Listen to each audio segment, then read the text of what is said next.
Hey there, and this is the end of the Piano Method Level 1A book. We're going to look at the last two songs that are in this book, starting with page 43, which is Dawn to Dusk.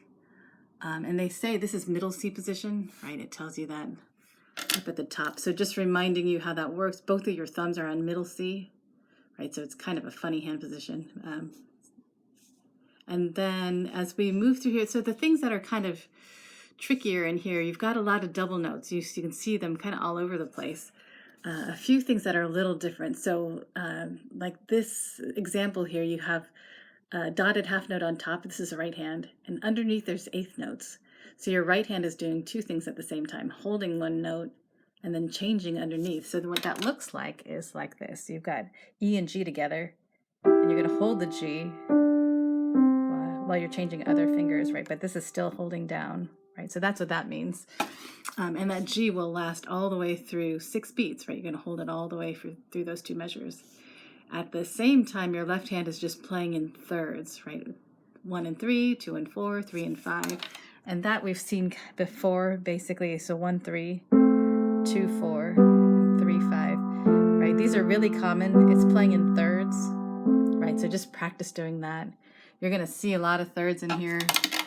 When you start off, the right hand does it, right? And then you have that hold thing while the underneath changes, right? But all of this stuff belongs to the right hand, right? And everything here is the left hand.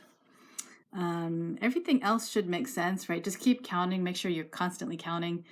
You do have a lot of ties towards the end in your right hand, especially this one. This is E and G. It's just going to hold the whole time. The sound should fade. That's totally fine. You don't have to play it again. Okay, so let's just do right hand first. See if that kind of makes sense. So 3 and 5. This is E and G. Okay, 1 and ready and go and 2 and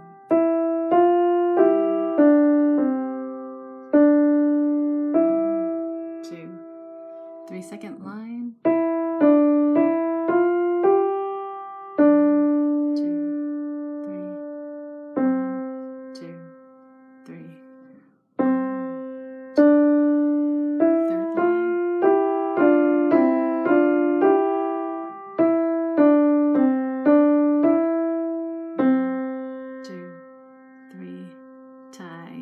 2, 3, G, 2, 3, and tying. Last line 1, 2, 3, and then E and G. Right, and that just holds for the rest of the time. Just hold it all the way. And then there's that little fermata, which I think we've seen before. That just means to hold those notes even longer than 3 beats. Just keep letting it fade away. All right, so that little symbol, that's a fermata, F-E-R-M-A-T-A. Same thing in the left hand, right? They're both just holding. All right, so going back and looking at the left hand, there's your middle C. You're starting with that with your thumb, right? And these are single notes, not hard. These are those thirds we just talked about, right? A lot of this is in thirds, the left hand, right? And then some single notes. Okay, so let's do left hand by itself. So position, again, you've got middle C under your thumb. It's basically an F position, right? Your pinky's on an F, right? So like this, here's your middle C. All right. Left hand, 1 and ready and go and 1, 2, 3, eighth notes. 2,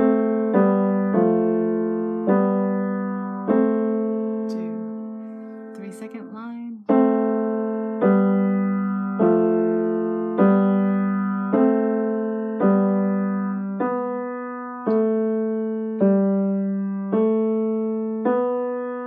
3rd line.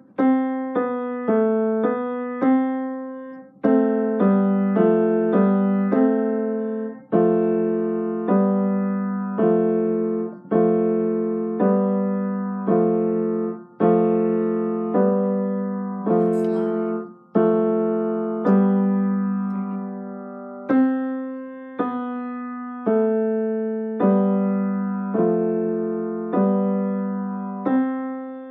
Right, and then holding on to that C to the very, very end. All right, so putting them together, it's just a challenge of lining up all these notes because they're stacked, often 2 notes in both hands, right? So here is, let's see, stick this up here so it doesn't fall. So both of your thumbs are sharing middle C, so when you start, it's these 3 notes, right? C, E, and G. It's just that this C is in the left hand. Okay, so from the top, 1 and ready and go. And 2,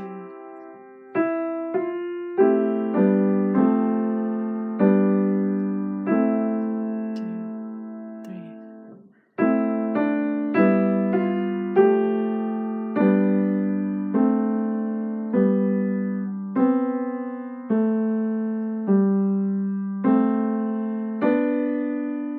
Third line.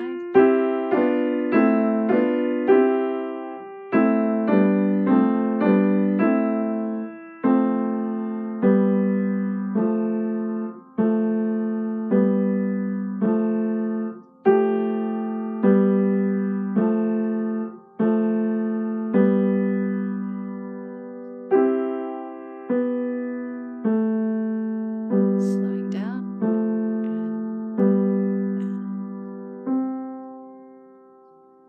Right, and then you just hold on and let it fade away. All right, so hopefully you like that one. It's pretty. Definitely takes some work. All right, thanks.